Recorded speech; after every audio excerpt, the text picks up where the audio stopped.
Pratap mention के बाहर की खामोशी आज कुछ ज़्यादा ही बाहरी थी। अन्वी अभी उस लग्जरी केज के सदमे से उभरी भी नहीं थी कि नीचे हॉल में शोर गूंजने लगा। अन्वी ने डरते हुए कमरे का दरवाज़ा खोला और बालकनी से नीचे देखा। हॉल में उसके बाप सोमवंशी अपने 10 गुंडों के साथ खड़े थे। उनके चेहरों पर गुस्सा था, पर प्रताप मैंशन की दीवारों को देखकर उनकी आंखों में डर साफ झलक रहा था। वीर प्रताप, बाहर निकलो। मेरी बेटी मेरी अमानत है, तुम उसे ऐसे कैद नहीं कर सकते। सोमवंशी की आवाज़ हॉल में गूंजी। तभी मैंशन की ऊंची सीढ़ियों से एक साया नीचे उतरा। वीर प्रताप। उसने आज सफ़ेद शर्ट पहनी थी जिसके स्लीव्स फोल्ड किए हुए थे। उसके वेनी हाथ साफ दिख रहे थे। उसके चेहरे पर वही सपाट ठंडा एक्सप्रेशन था। उसके पीछे आर्यन और उसके ब्लैक सूट गार्ड्स खड़े हो गए। मेरी दहलीज पर चिल्लाना सेहत के लिए अच्छा नहीं होता, सोमवंशी। वीर की आवाज़ नीची थी, पर पूरे हॉल में सन्नाटा छा गया।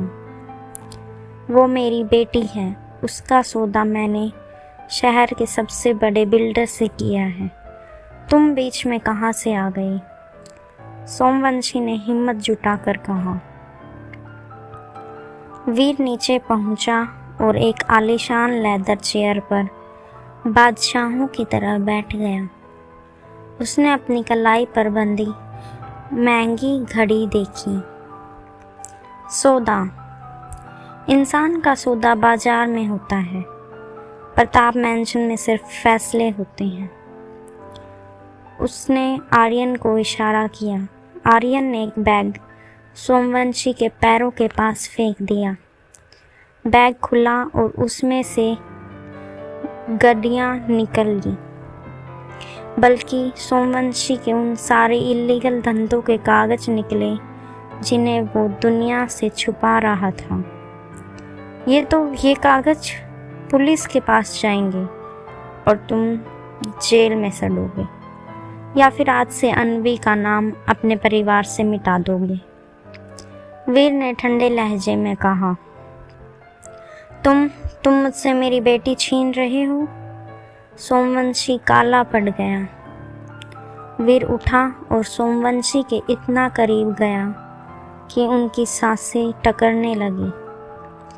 उसने सोमवंशी का गला नहीं पकड़ा, सिर्फ उसके कंधे पर हाथ रखा। सोमवंशी को महसूस हुआ कि वीर का हाथ किसी लाश की तरह ठंडा है, जिसमें कोई गर्माहट नहीं थी। मैंने उसे छीना नहीं, मैंने उसे क्लेम किया है, और वीर प्रताप जो क्लेम करता है वो उसकी रूह तक को अपना बना लेता है।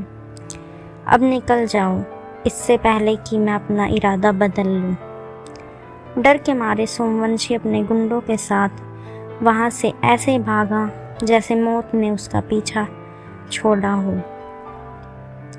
अन्वी ऊपर से ये सब देखती रही थी।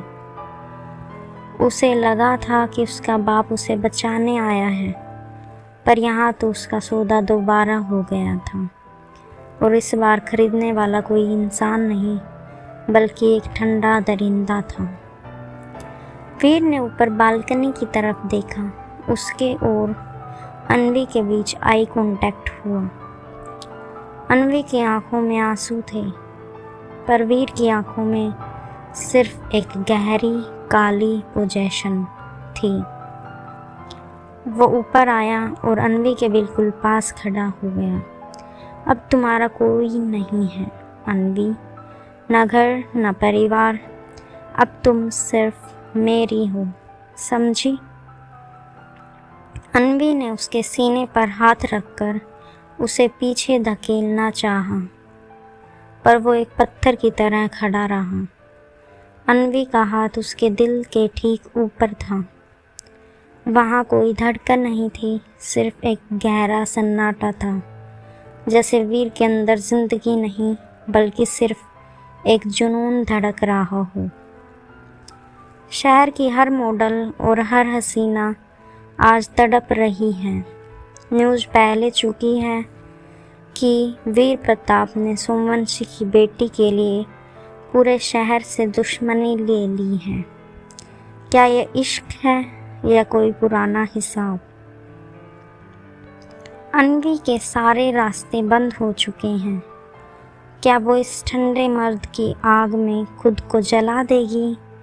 और वीर, जिसने कभी किसी को नहीं छुआ, वो अनवी के लिए इतना पागल क्यों है?